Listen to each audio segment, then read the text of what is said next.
जय जगत गुरु जय भारत। परमपिता परमेश्वर सतगुरु रामपाल जी भगवान के चरण कमल में दास का अनंत कोटि दंडवत प्रणाम। सात संगत से जुड़े हुए सभी भाई बहनों को दास की तरफ से प्यार भरा सत साहिब। संघ का समाधान के एपिसोड नंबर 4 में आप सभी का हृदय से स्वागत है। आज हमारा विषय चरणा अमृत व प्रसाद को ग्रहण करने की उत्तम विधि को लेकर है। तो चलिए शुरू करते हैं संघ का समाधान। जब आप प्रथम बार नामोपदेश प्राप्त करते हैं तो आपको पीने के लिए चरणा अमृत की एक छोटी सी बोतल व मखाना प्रसाद का एक पैकेट मिलता है।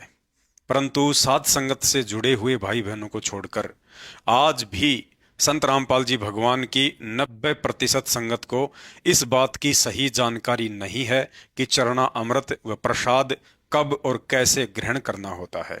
तो चलिए शंका समाधान के इस एपिसोड नंबर 4 में जानते हैं कि गुरु चरण अमृत को ग्रहण करने की उत्तम विधि क्या है। प्रतिदिन नित्य नियम का पाठ करते समय पवित्र भक्ति बोध पुस्तक के पेज नंबर 23 पर हम पढ़ते हैं कि चरणा अमृत कदाचित पावे 84 कटे लोक सिंधावे। अर्थात प्रतिदिन गुरु चरणामृत पीने से जीव के 84 लाख योनियों के फंद कट जाते हैं। नाम उपदेश के साथ ही गुरुदेव भगवान का चरणा अमृत तथा आदरणीय गरीबदास जी महाराज जी के द्वारा लिखवाए गए सूक्ष्म वेद अमर ग्रंथ के पाठ की शब्द शक्ति युक्त मखाना प्रसाद हमें प्रतिदिन प्रसाद रूप में ग्रहण करने के लिए दिया जाता है। इन्हें आप सुबह उठते ही आरती से पहले या आरती के बाद ग्रहण कर सकते हैं। उपदेश के बाद आश्रम से चरणा अमृत से भरी हुई जो प्लास्टिक की एक छोटी सी बोतल मिलती है, उस बोतल में से मात्र कुछ बूंद या एक ढक्कन चरणा अमृत किसी अन्य साफ सुथरी 1 या 2 लीटर की बड़ी बोतल में डालकर ऊपर से सादा पानी डालकर भर लें तथा आश्रम से मिली हुई छोटी वाली बोतल को दरबार साहिब या अलमारी में ढक्कन लगाकर सुरक्षित रख दें। अब रोजाना उठते ही सर्वप्रथम गुरुदेव भगवान को अष्टांग दंडवत प्रणाम करें।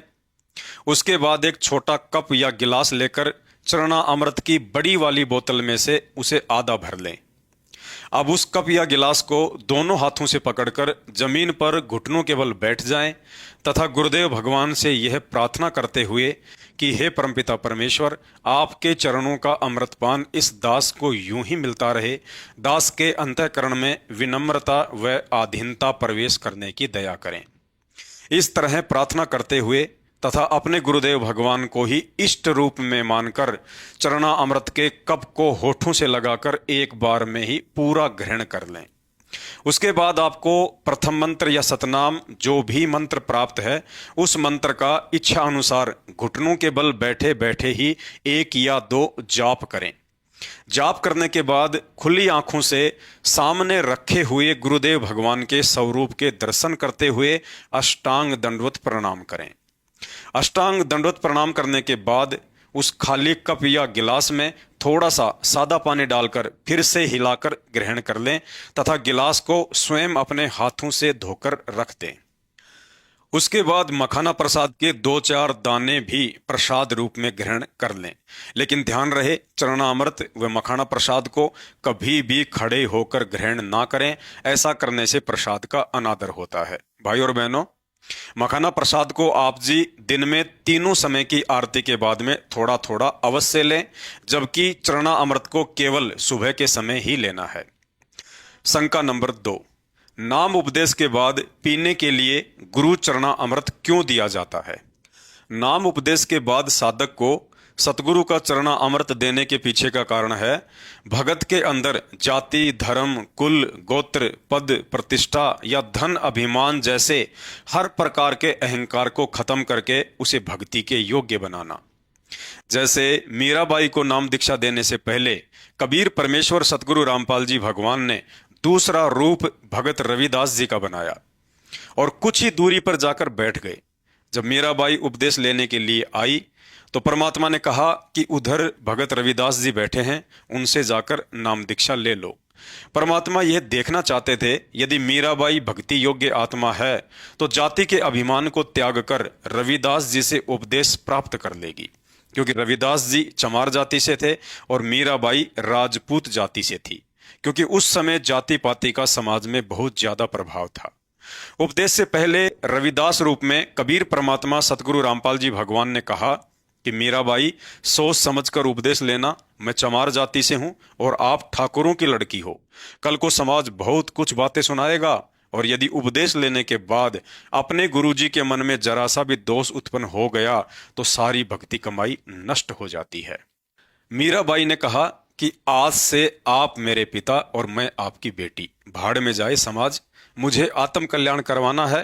तब रविदास रूप में परमेश्वर सतगुरु रामपाल जी भगवान प्रसन्न हुए और मीराबाई जी को उपदेश दिया। ठीक इसी तरह भगत के अंदर से जात पात, धर्म, कुल, गोत्र, पद प्रतिष्ठा व धन अभिमान आदि के अहंकार को समाप्त करने व भगत की अपने गुरुजी के प्रति सच्ची श्रद्धा चेक करने के लिए नाम उपदेश के बाद गुरुदेव भगवान के चरणों के ऊपर से जल डालकर उसे एक बोतल में बंद करके भगत को प्रतिदिन पीने के लिए दिया जाता है। यदि भगत भक्ति अधिकारी जीव होगा तो उस जल को अमृत समझकर रोजाना ग्रहण करके अपने आत्म कल्याण की तरफ आगे बढ़ेगा। अन्यथा मन में यह दोष पैदा करके भक्ति से दूर हो जाएगा कि मैं तो जाति से ब्राह्मण या बनिया हूं और गुरुजी तो जाट जाति से हैं और मैं सर्वश्रेष्ठ जाति से होकर भला एक जाट संत के चरणों का जल कैसे पी सकता हूं।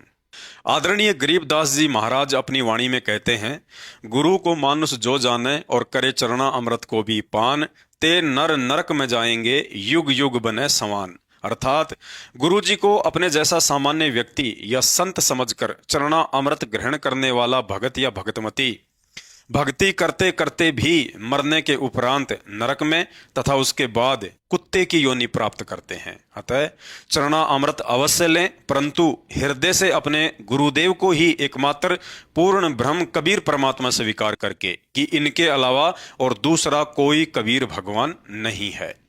शंका नंबर 14, गुरुदेव भगवान का चरणा अमृत और मखाना प्रसाद किसी अन्य अनुपदेशी व्यक्ति को भी दिया जा सकता है या नहीं?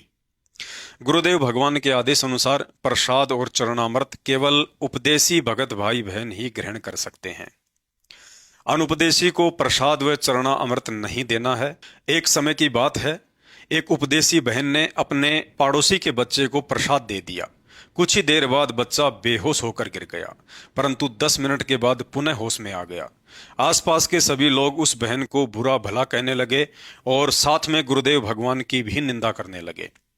कुछ दिनों बाद आश्रम में जाकर बहन ने गुरुदेव भगवान को ये सारी घटना बताई तो गुरुदेव ने समझाया कि बेटा, इस प्रसाद में परमात्मा की अखंड वाणियों से शब्द शक्ति प्रकट हो जाती है। जिस बच्चे को आपने ये प्रसाद खिलाया था उसमें पहले से ही कोई प्रेत आत्मा विद्यमान थी। प्रसाद शरीर के अंदर जाते ही सूक्ष्म रूप में प्रेत के ऊपर शब्द की चोट पड़नी शुरू हो गई और वह बाहर निकलने का प्रयास करने लगा। इस प्रक्रिया में बच्चा बेहोश हो गया था।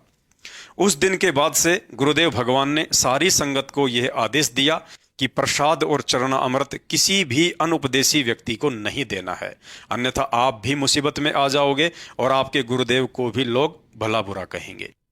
शंका नंबर 15, क्या उपदेशी भगत अपने छोटे छोटे अनुपदेशी बच्चों को प्रसाद और चरणा अमृत पिला सकते हैं?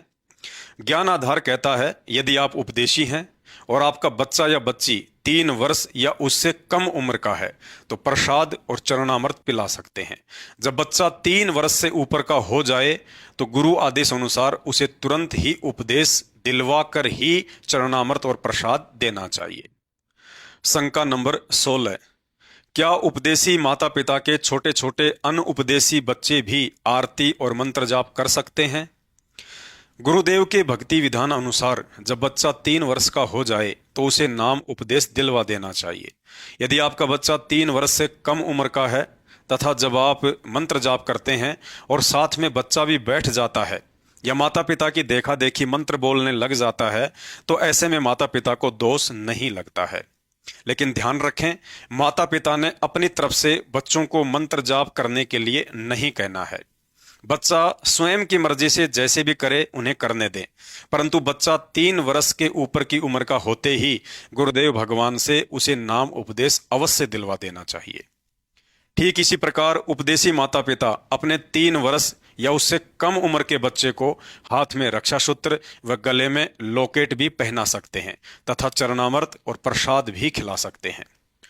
शंका नंबर 17, क्या उपदेशी भगत या भगतमती 3 वर्ष से कम उम्र के अपने बच्चों के अलावा अपने देवर, जेठ या आड़ोसी पाड़ोसी के अन्य बच्चों को प्रसाद और चरणा अमृत दे सकते हैं?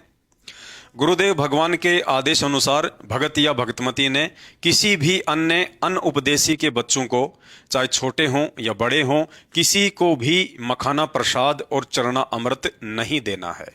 शंका नंबर 18, यदि रक्षा सूत्र, चरणामृत और प्रसाद समाप्त हो जाए तो क्या करें, कहां से लाएं? गुरुदेव भगवान के आदेश अनुसार यदि रक्षा सूत्र, चरणामृत व प्रसाद समाप्त हो जाए तो आपने कहीं से भी लाने की आवश्यकता नहीं है। गुरुदेव ने बताया कि आपने जिस बोतल में चरणा अमृत डाल रखा है, जैसे ही उसमें थोड़ा सा चरणा अमृत शेष रह जाए, उसी समय बोतल में ऊपर से सादा पानी डालकर फिर से भर लें। इस तरह से आप चरणा अमृत को बढ़ाते रहिए। ठीक इसी तरह मखाना प्रसाद जब थोड़ा सा शेष रह जाए तो बाजार से 250 या 500 ग्राम प्रसाद लाकर उसमें डाल दें। ऊपर से डाला गया प्रसाद अंदर बचे थोड़े से प्रसाद के संपर्क में आते ही शब्द शक्ति से चार्ज हो जाता है, क्योंकि भक्ति मार्ग में जैसा गुरुदेव भगवान ने कह दिया वैसा ही हो जाता है। इसी तरह जब रक्षा सूत्र खत्म होने वाला हो तो उससे पहले ही बाजार से रक्षा सूत्र खरीदकर उसे पहले से बचे हुए रक्षा सूत्र से टच करके काम में ले सकते हैं। अर्थात बाजार से लाया हुआ नया वाला रक्षा सूत्र पुराने वाले रक्षा सूत्र से टच करते ही शब्द शक्ति से चार्ज हो जाता है। जिस तरह पारस के छोटे से टुकड़े से यदि 10 टन लोहा भी टच कर दिया जाए तो वह सारा ही लोहा सोना बन जाता है, जबकि गुरुदेव भगवान का आदेश तो पारस से भी असंख्य गुना अधिक प्रभावी है, क्योंकि संत वचन पलटे नहीं, चाहे पलट जाए ब्रह्मांड। शंका नंबर 19, यदि रक्षा सूत्र पुराना हो जाए, टूट जाए या गुरुदेव भगवान की तस्वीर खराब हो जाए, गीली हो जाए या फट जाए तो उनका क्या करें? गुरुदेव भगवान ने बताया कि ऐसी स्थिति में रक्षा सूत्र या अपने गुरुदेव भगवान की तस्वीरों को कहीं भी डाल देने से उनका अनादर होता है। अतः ऐसी स्थिति में रक्षा सूत्र तथा तस्वीरों को घी लगाकर किसी पात्र या साफ सुथरी जगह पर रखकर अग्नि में सवा कर देना चाहिए तथा बची हुई राख को जमीन में गड्ढा खोदकर दबा दें या किसी नदी या नहर के बहते हुए पानी में जल प्रवाह कर दें। तो शंका समाधान में आज केवल इतना ही। शंका समाधान के और अधिक वीडियो देखने के लिए हमारे Facebook page Pawan Das is live Manav Dharmi Pawan दास को फॉलो करें। वीडियो अच्छा लगे तो शेयर करें। बंदी छोड़ सतगुरु रामपाल जी भगवान की जय हो।